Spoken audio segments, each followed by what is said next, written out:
Yes. So with this video, I'd like to go ahead and show you that in this world, you're always given the idea of wonder and love, the tunnel of love, the idea of the ticker tapes, right?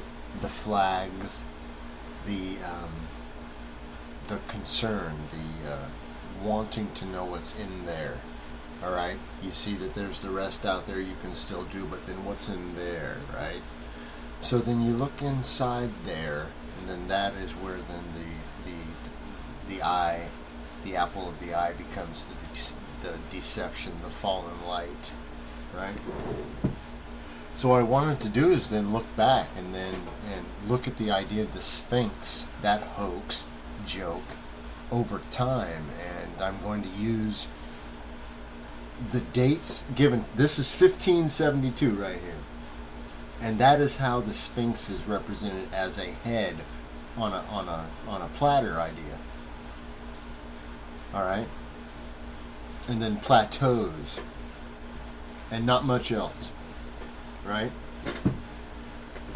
Later on, you have the same idea, but then with a much in 1591, a lot more so-called little pyramids out there with a few notable ones, and then the Sphinx being nothing more than a head on a platter again. A few years later, things are changing. 1615 rolls around. You want to go ahead and you have a better idea. You decide, okay, we're going to do this motif. Well, hold the phone. Didn't work out well. 1653 rolls around. You have this understanding. Now look very closely at this. Do you understand that that's Abel? That's the head of Abel, the head of the righteous on a platter. Then do you see that Nord, or the north, is actually pointing what you would consider to be south, or flipped on its head, the hanging man, the anguished righteous man? Then that is then the idea of Abel calling out to have his, to be avenged from having Cain whacking him on the head, right? That's the origin. That is then the idea of the good shepherd. So then 1665, you then see that the Sphinx is turned into a woman, but yet still a head and a torso. Noticing, check this out, at the dress of the so-called Egyptians. Nothing like they would have you believe. Anyway, look at this. Now it's becoming the idea of a woman. Isn't that interesting? All right. 1665 again, showing you a different rendition or drawing, shows you the Sphinx as being an idea of the more feminine now head dress, yet still being in this case what looks like the European male face. And also then you have the idea of what looks like the city on the cloud, right? Then of course 1698 rolls around, and you want to get back to this kind of motif. I like the let's do they had their own little culture going on type idea, and so then we have that in there. Okay. 1724 rolls around. That's your 77 flipped. You have not only the idea of the Sphinx coming in just as being the head on a pike, but you also have the full winged creature idea. So then those combined, hey, no better idea than to combine them. So then later on, you have 1755 rolling around, and you start to then bring in the idea of what you see now as this head in the desert that was buried in time, buried by sand in time, with the other, attractions in the back. And then this is then forward from here, taken out and shown to you as being undug or uncovered. And of course, all that is they're just building it, out of the sandstone. They've decided, hey, we can just make this attraction a little bit bigger. All right. Now it's getting, of course, closer, and you can see that they always make a story about how the nose falls off. The nose falls off because you're trying to mold and shape and hone very soft material. It just gave way and fell off, dude. That's the answer to that question. Yeah, so by 1823, you see that the 14, the double seven, you see that they've gone from the idea of the spiritual into let's putting this into action, having an attraction, changing the design of the head to camouflage the idea that that's the anguish man, or the fallen man, the man on the plate, at the mercy of the world. And then the three pyramids, of course, then will then represent the fallen trinity. You can see what I've done here is I've just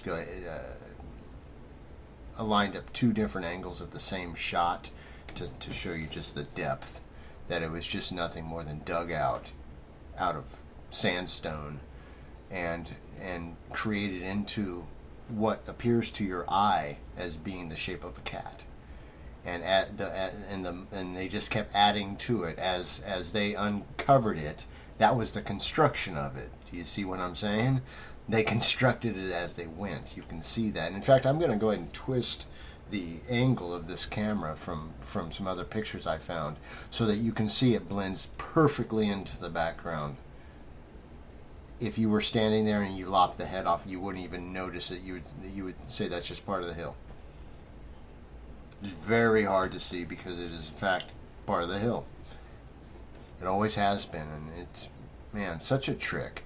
So going back to this, you can see that this is a Masonic story, this 36-year Oxford mathematician, but it's interesting that they put it out because they added the fact that he said it was full of junk and that it had stucco. Now stucco again goes back to the 1700s and the 1800s cathedral buildings with the stucco and that idea. And it also shows that it was just not very well thought of. It was more just as an afterthought because it was soot and blackness. Probably they had from somebody burning fires in there. It was just junk.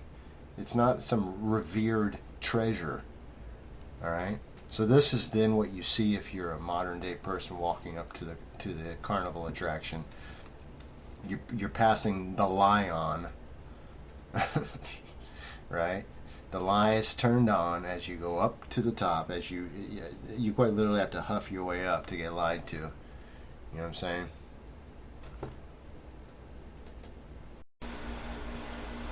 Okay, so you can see I've been showing you that this is the double seven code hoax throughout, but I'd like to show you the biggest hoax of all, and the announcement of the hoax is the Bonaparte hoax. So on the 14th of July, the 777 right there, Bonaparte,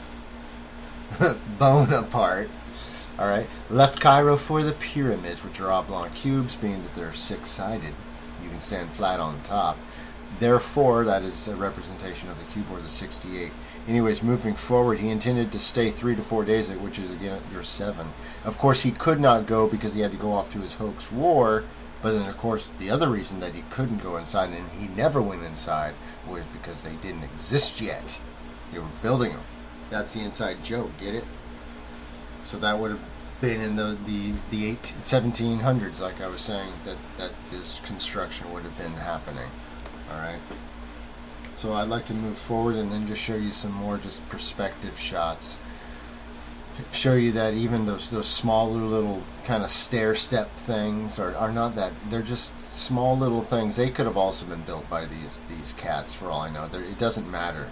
They're gibberish as well. Look at this next picture. You're going to see a truck next to them. They're very small. In fact, they may have just been built with side materials. Regardless, these things have never been proven to be anything more than just an eyesore, quite frankly. And in fact, they've never been proven to be anything more than a physical representation, an idea on the flat plane in a third dimension, a way to tell you a story, if you're willing to see it. All right, that's what that's about. Right. So then you can see the perspective here. You can see that truck, and then it looks like I'm not going to say Budweiser, but looks similar to it, like a concessions truck there. It's just nothing more than a carnival. You can see that this is nothing more than built into the sandstone, or the what's known as the native rock. All right. I'm also going to show you a different angle and then take away the head and show you that it's just you would you would be hard pressed to say that you're missing it if it went away.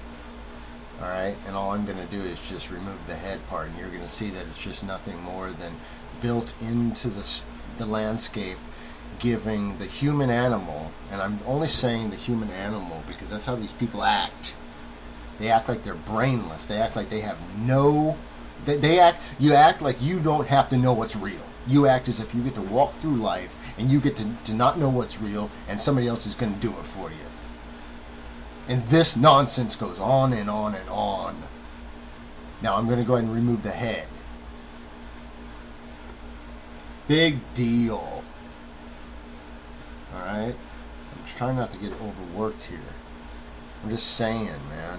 Do you see how easy this is? So they manipulate, man.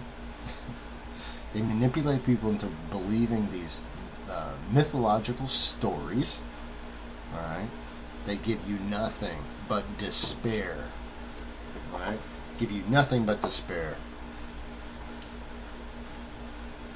Alright? Oh, by the way, just so you know, Zahi Hawass, that clown, is Nassar, man. I've told you that before.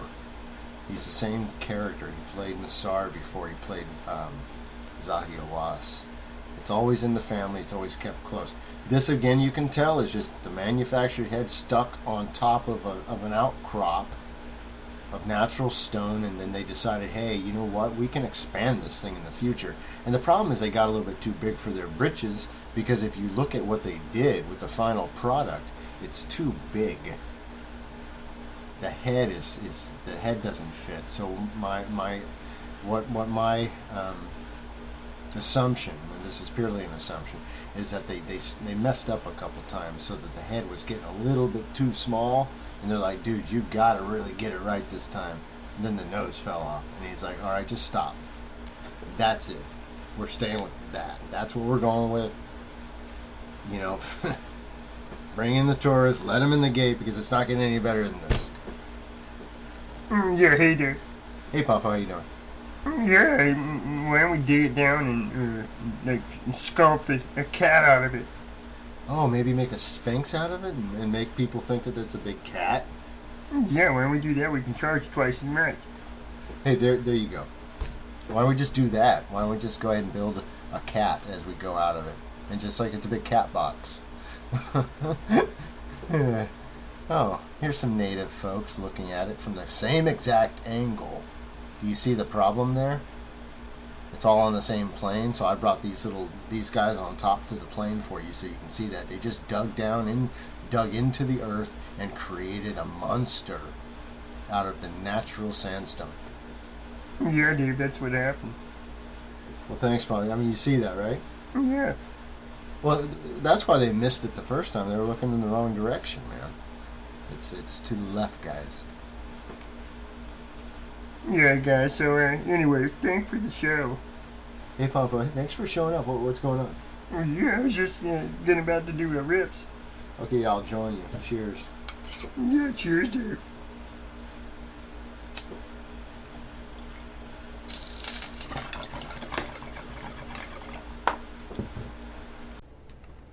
So again, beware to not cast your pearls to the swine, because they are undeserving. And also maybe get out of the way of the eights. This is nothing but a bunch of eights nonsense, a bunch of cattails, a bunch of lies in the sand, man. You're gonna comb the desert? You're gonna comb the desert for the truth, huh? So anyways, enjoy the sandbox. You know what they call it in video gaming? A sandbox is a world where you get to create your own adventure, friend. You know, so be your own guide. You know.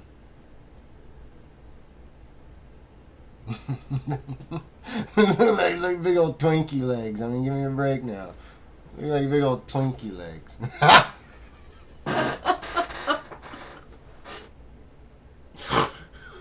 You gotta be kidding me. No, man. It's right to the left. I'm telling you, dude. It's right there.